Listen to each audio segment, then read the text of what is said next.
The large meeting room of the Galactic Council was quiet except for the soft hum of air systems. Hundreds of beings from different planets sat in curved rows. They all looked different. Some had scales, others had fur, and a few even glowed. But they all watched the front of the room where a tall blue alien was speaking. Ambassador Elaine Mitchell sat straight in her chair. She was the only human in the room. At 57 years old, she had gray hair mixed with brown and deep lines around her eyes. She wore a simple dark blue suit with Earth's flag pinned to her lapel. Next to her sat her young assistant, Kyle Brennan, who kept taking notes on a small computer. The blue alien, called Zor, pointed at a big screen behind him. And so, after studying human history for 10 years, we have made our decision. The screen changed to show Earth with a red label that said, "War-fearing species, contact restrictions advised."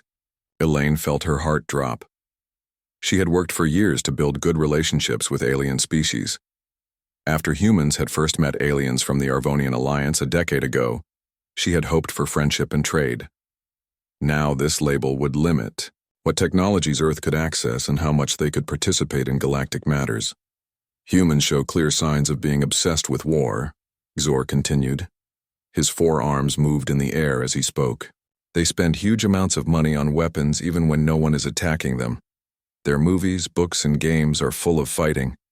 They talk about peace all the time, which shows they are always thinking about war. The council members nodded and made soft sounds of agreement. Elaine looked around the room and saw the faces of 200 different species all seeming to agree that humans were dangerous. Kyle leaned close to her ear. "They've got it all wrong," he whispered. His face was red with anger.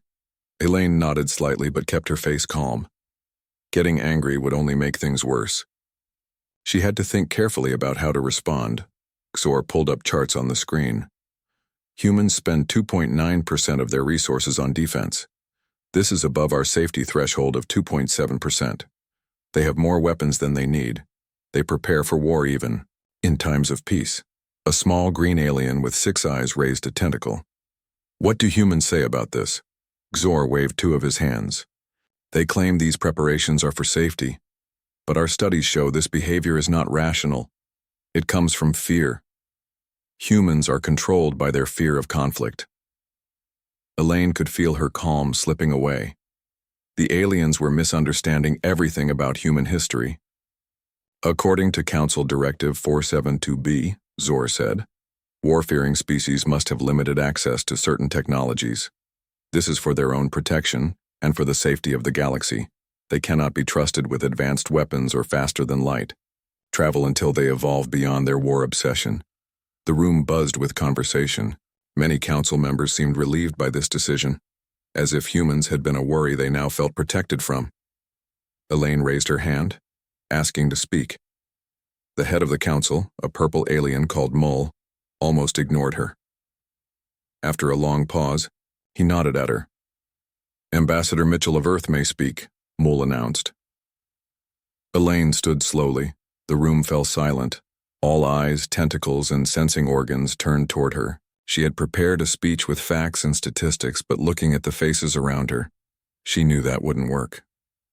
They had already decided humans were dangerous. She needed to make them understand in a different way. "Thank you, Council Leader," she said. Her voice was steady even though her hands shook slightly. "I had planned to share data and charts with you today, but I see now that won't change your minds." She stepped away from her seat and walked to the center of the speaking area. Kyle looked worried but gave her an encouraging nod. "You call humans war-fearing like it's a bad thing," Elaine said. "You think we should evolve past it.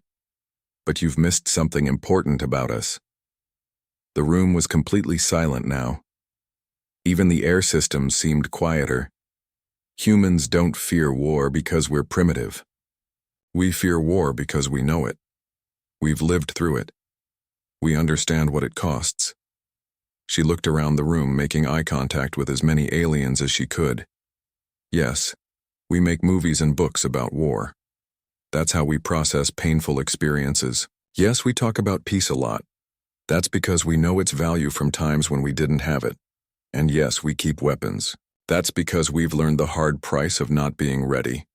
A tall, thin alien with crystal skin interrupted her. Ambassador, your emotional response only proves our point. No, Elaine said firmly. What you call fear is actually wisdom. Our history is different from yours. While most of you evolved on peaceful planets with few dangers, humans faced challenges at every step. We didn't choose this path. But it taught us something you don't understand. The council members shifted uncomfortably. Some looked angry, others confused, but they were all listening now. In the 12,000 years that the Galactic Council has existed, your records show 8 wars between different species. Earth had more wars than that in just 100 years. Screens around the room showed new data as she spoke. Most of your species know peace as normal. When you have problems, the Council helps solve them. But Earth developed without help. We had to learn how to resolve conflicts by making terrible mistakes first. Kyle stepped forward and showed more information on the screens. Our research shows that about 83% of Council species evolved on worlds with less competition than Earth. You had fewer predators, more stable weather, and more resources. The screen changed to show Earth's difficult history: ice ages, natural, disasters, predators, and wars. We don't love war, Elaine continued. We study it carefully because we want to prevent it. Our focus on defense isn't primitive. It's a necessary response to our unique history. She could see that some council members were starting to think differently. Others still looked suspicious, but at least they were considering her words. Elaine took a deep breath. This was just the beginning of what might be a long debate, but for the first time since the classification appeared on screen, she felt a small spark of hope. Perhaps they could be made to understand. Perhaps humans could find their place in the galaxy after all. The council room stayed quiet for several moments after Elaine finished speaking. She stood in the center, her heart beating fast, but her face showing calm. Council Leader Mole's purple skin had darkened to almost black, which meant he was upset. Ambassador Mitchell, Mole said finally, your words are passionate, but they do not change our rules. War-fearing species must be handled carefully. This is for everyone's safety, including your own. Kyle stepped forward. If I may add something, Council Leader? He didn't wait for permission. Our research team found that your definition of war-fearing was created by species who never faced serious dangers. You don't understand what humans have been through. Several council members made angry sounds. Interrupting the council leader was bad manners. But Kyle didn't stop. Look at your own history, he said, pointing to the screens. In 12,000 years, the council has faced 3 major threats that could have destroyed civilizations. What happened in those cases? No one answered at first, then a small red alien with feathers spoke up. In 2 cases, we did not see the danger until it was too late. Those species were lost. In the 3rd case, another species saved us. Exactly, Kyle said. The Viraki saved the council from the Nexoid invasion. And how did you classify the Viraki before that happened? The council room grew even quieter. Elaine looked at Kyle with pride but also worry. He was being very direct with beings who controlled humanity's future in space. An Arvonian with 4 arms and gray skin stood up. Elaine recognized Ambassador Lith, one of the first aliens to contact Earth.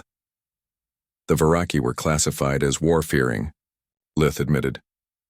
They spent 4.2% of their resources on defense systems. And those defense systems saved this council, Kyle said. The Viraki weren't paranoid. They were prepared, just like humans. Council Leader Mole slammed his hand on the table. This discussion is getting emotional. We will take a short break and continue with clear heads. As council members left the room, Kyle returned to Elaine's side. Was I too harsh? He asked. Maybe a little, she said with a small smile. But sometimes the truth needs to be said plainly. You made them think. They watched as smaller groups of aliens gathered in corners, talking quietly and glancing at the humans. They still don't understand us, Kyle said. Then we need to help them understand, Elaine replied. Not just with words, but with examples. Ambassador Lith approached them, all 4 hands clasped in front of him. Your arguments are interesting, humans, but many council members see your behavior as dangerous. You must provide more evidence if you want to change minds.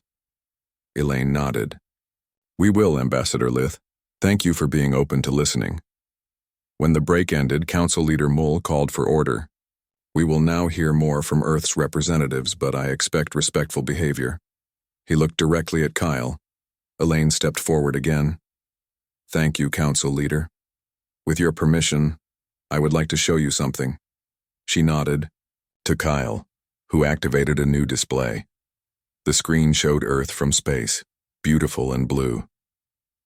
This is Earth 500 years ago, Elaine said. The image changed to show the same planet covered with lines that represented nuclear missiles. During this time, humans had over 70,000 nuclear weapons pointed at each other. We call this period the Cold War. Many council members gasped or made sounds of shock. We nearly destroyed ourselves, Elaine continued. We came very close to using these weapons, but we didn't. The screen changed to show Earth today, peaceful and with most of those missile lines gone. We learned from this near disaster. We reduced our weapons. We created better ways to resolve conflicts. We didn't give up all defenses because we know the universe is dangerous, but we improved.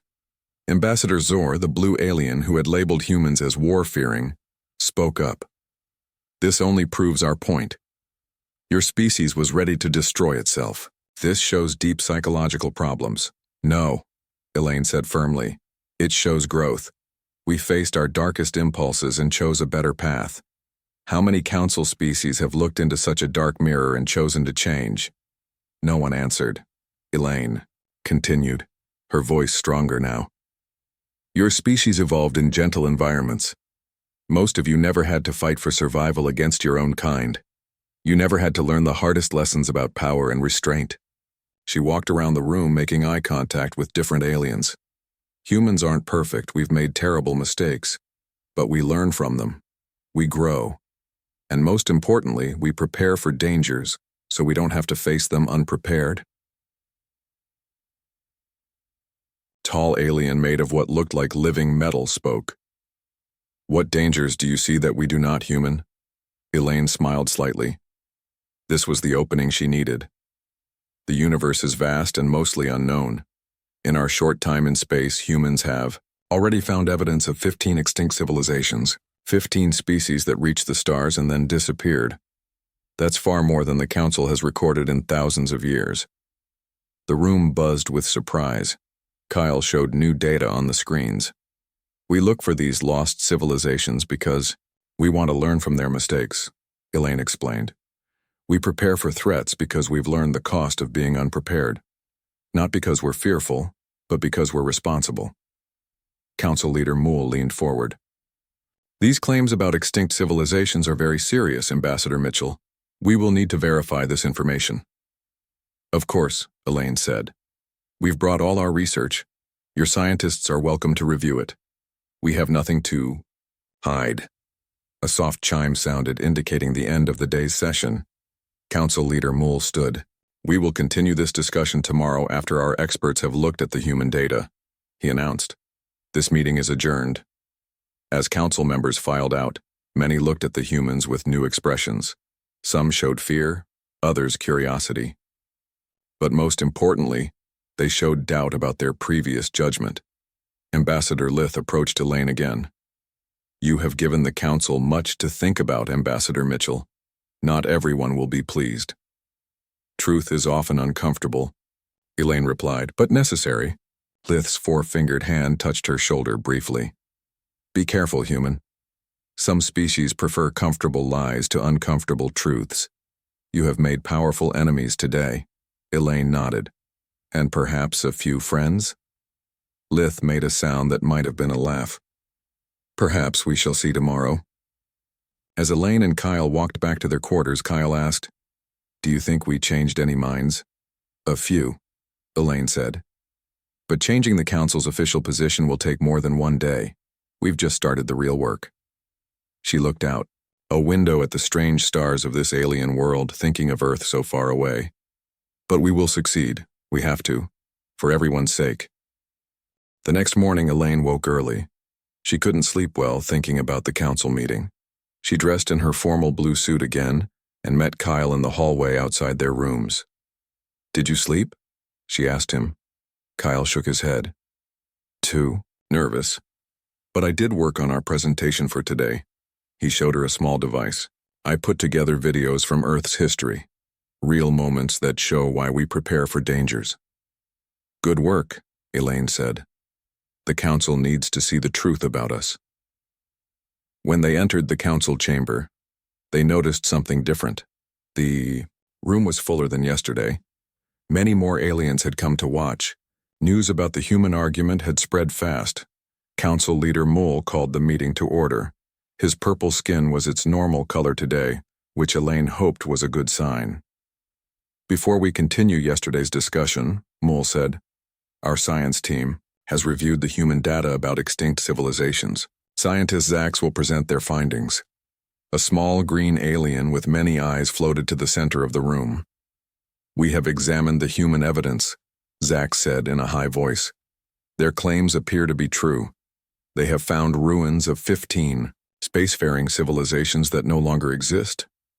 The room filled with surprised sounds. Zax continued. Most interesting is that humans actively search for these lost civilizations. They have special teams that look for signs of extinct species. No other council member does this. Elaine stood up. May I explain why we do this? Council leader Mole nodded.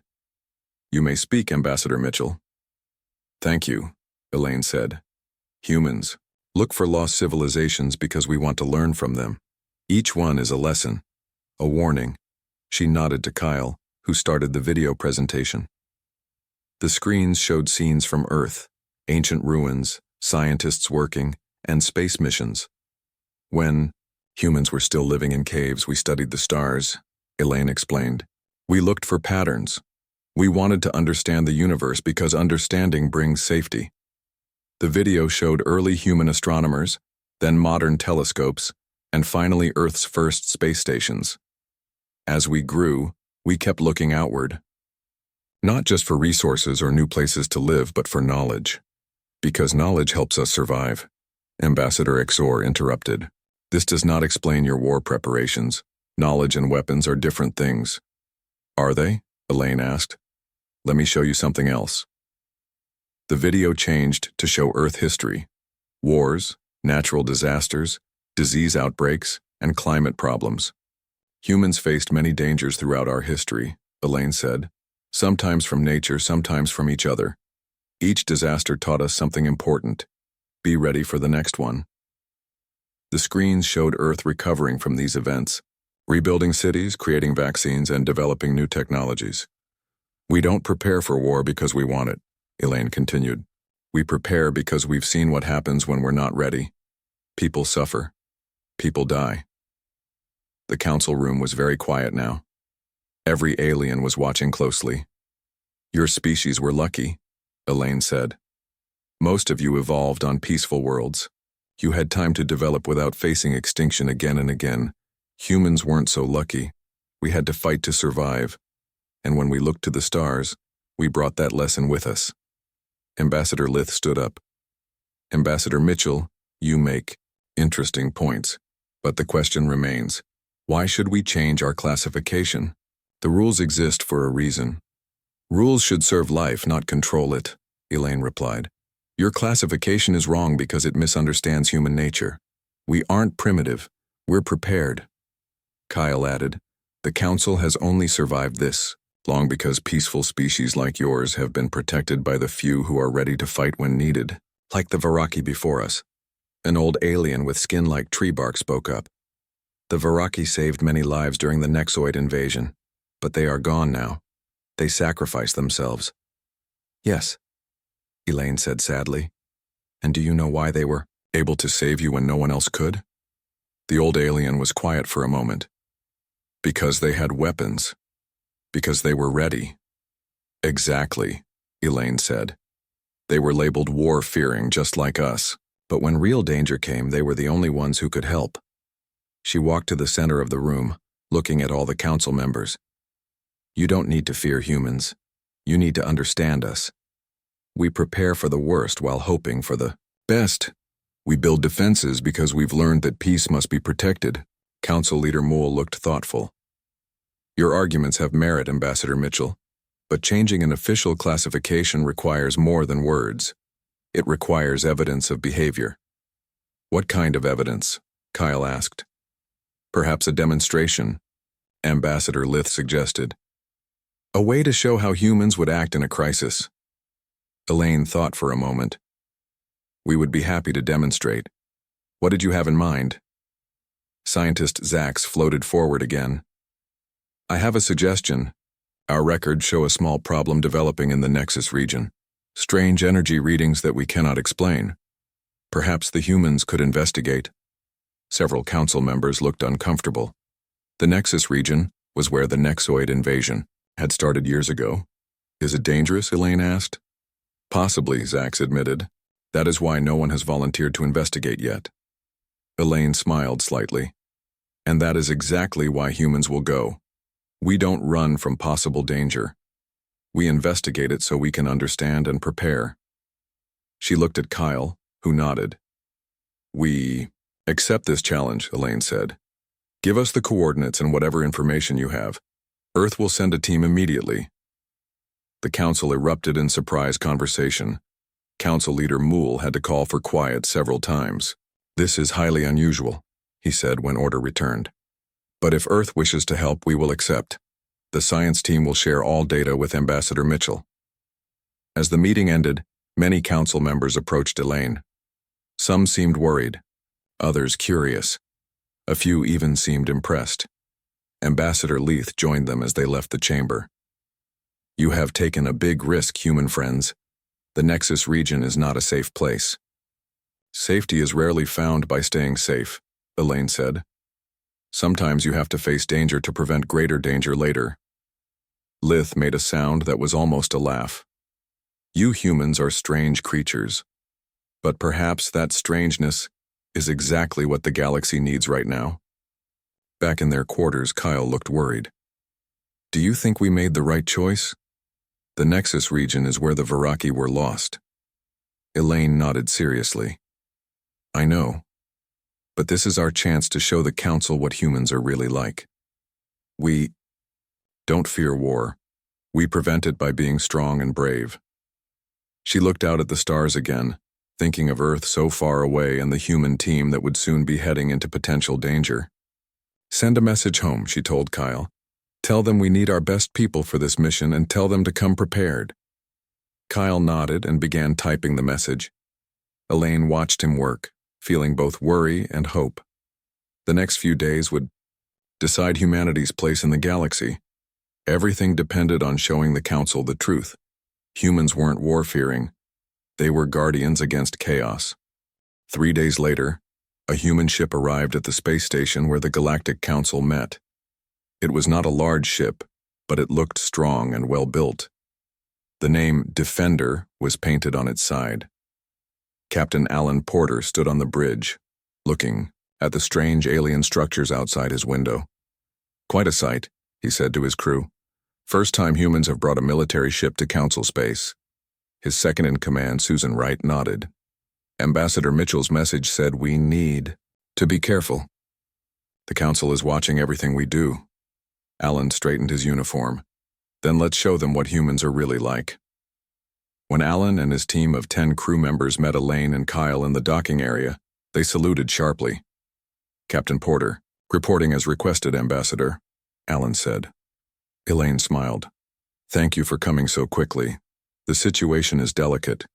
The Council has agreed to let us investigate the Nexus region, but they're watching us carefully. This will affect how they see all humans. We understand, Alan said. My crew is ready.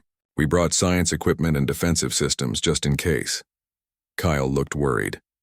The Council might see too many weapons as proof that we're war-obsessed. Alan nodded.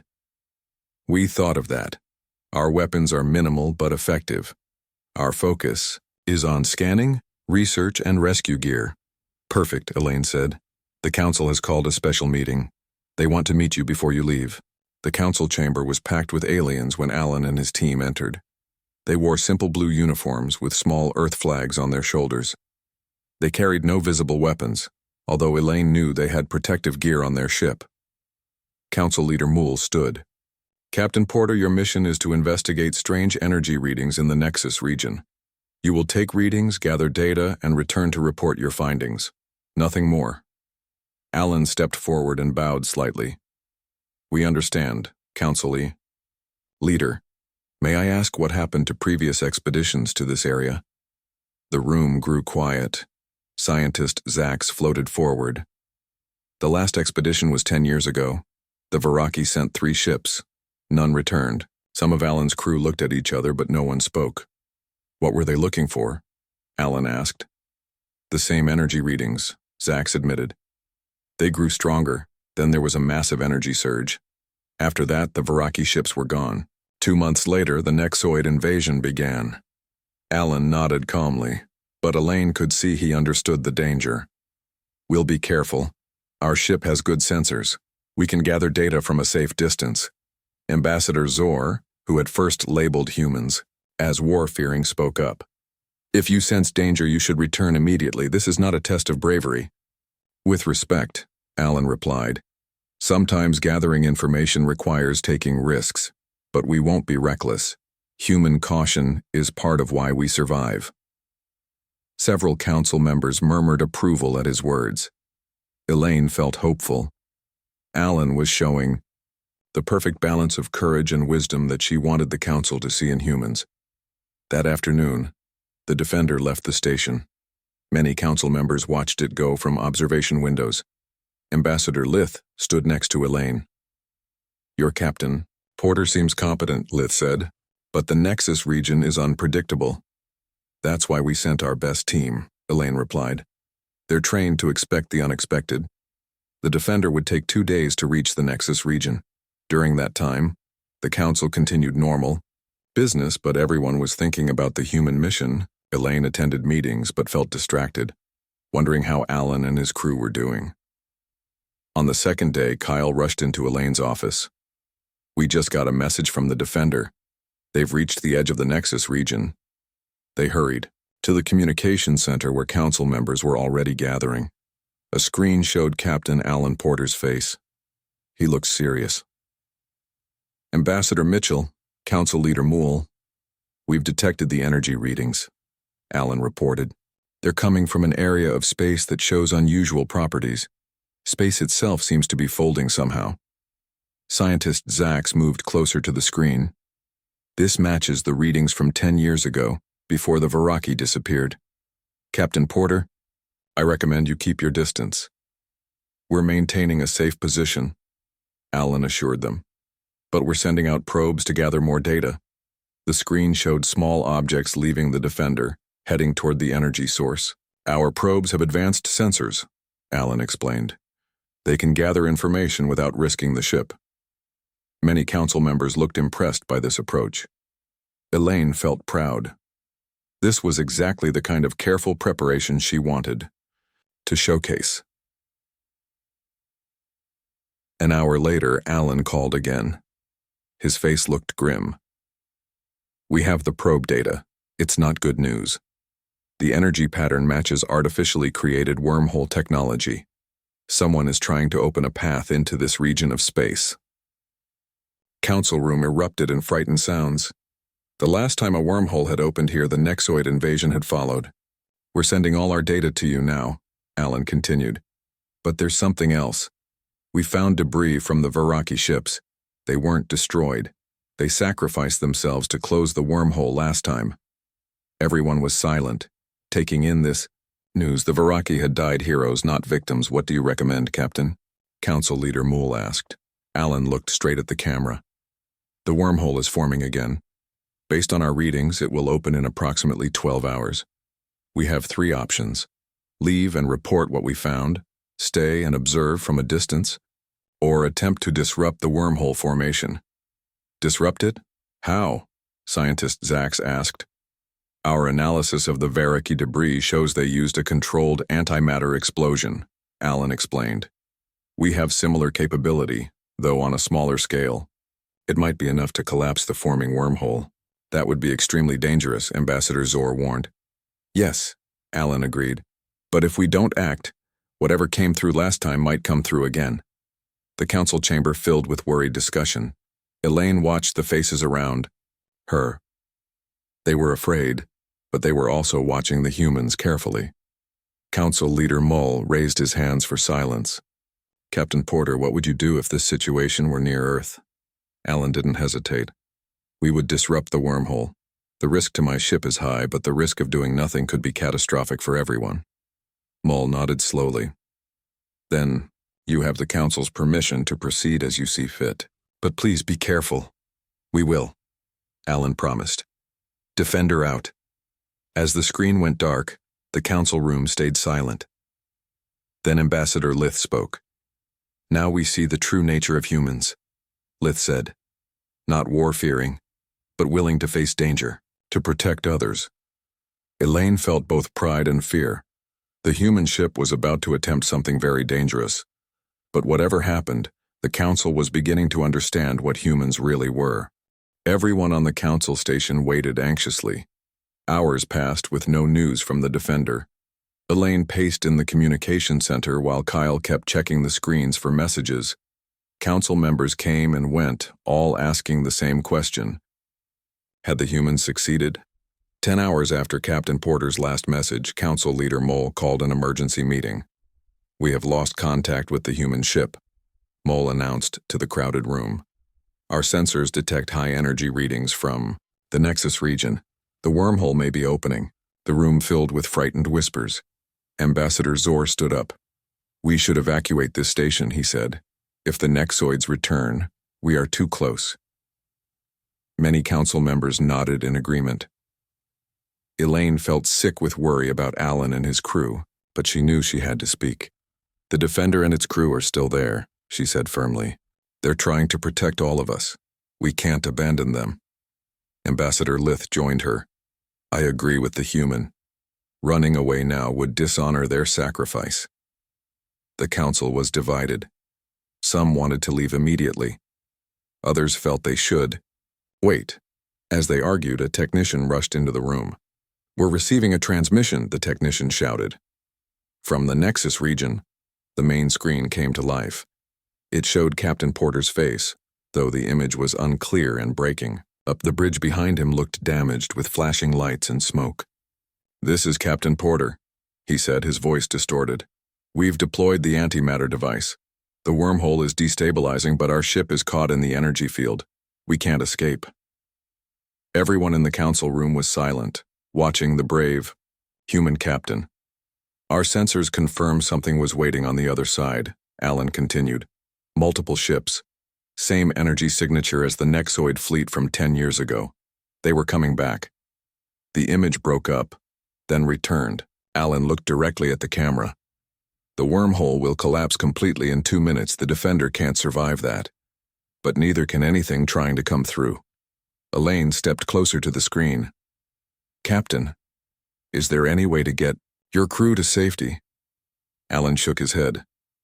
We're too close to the center, but Ambassador, make sure the Council understands. This is why humans prepare. This is why we build ships that can fight. Not because we love war, but because sometimes you must stand against darkness. The Council members watched in stunned silence. Even those who had feared humans now looked at Captain Porter with respect.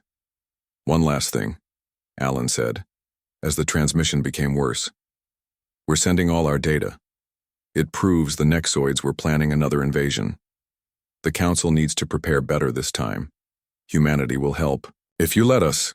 Council Leader Mull stepped forward. Captain Porter, the Council thanks you and your crew for your brave actions. Your sacrifice will not be forgotten. Alan gave a small smile. Just doing what humans do best. Standing guard so others can sleep peacefully. Defender out. The screen went dark. Moments later, the station's sensors registered an enormous energy surge from the Nexus region. Then nothing. The wormhole had collapsed completely. The council room stayed silent for a long time.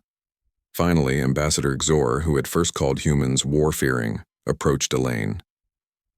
Ambassador Mitchell, he said quietly, I was wrong about your species.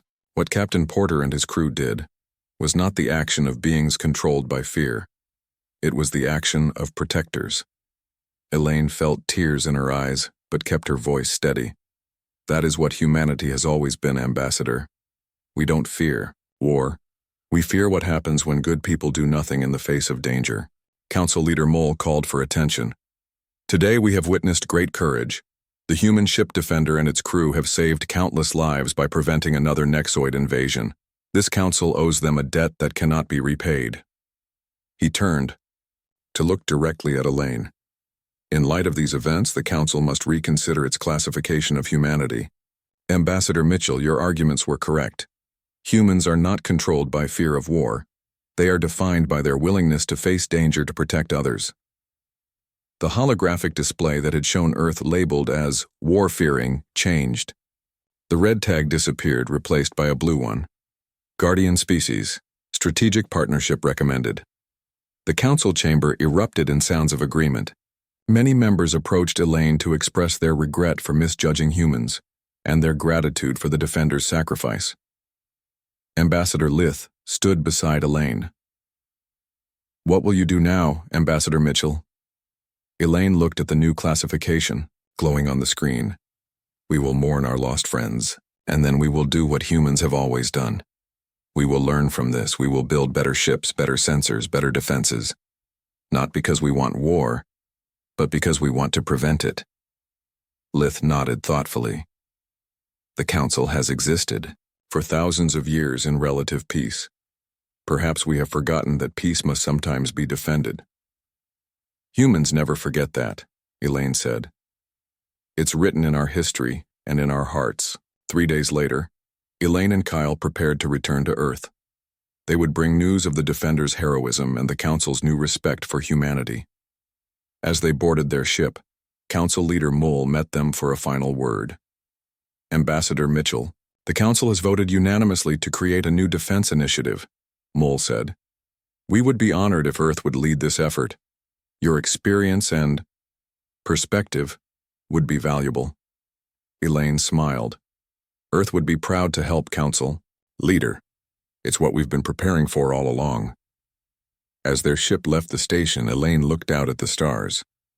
She thought of Captain Porter and his brave crew. Their sacrifice had changed everything. Humans were no longer seen as paranoid, war-fearing beings.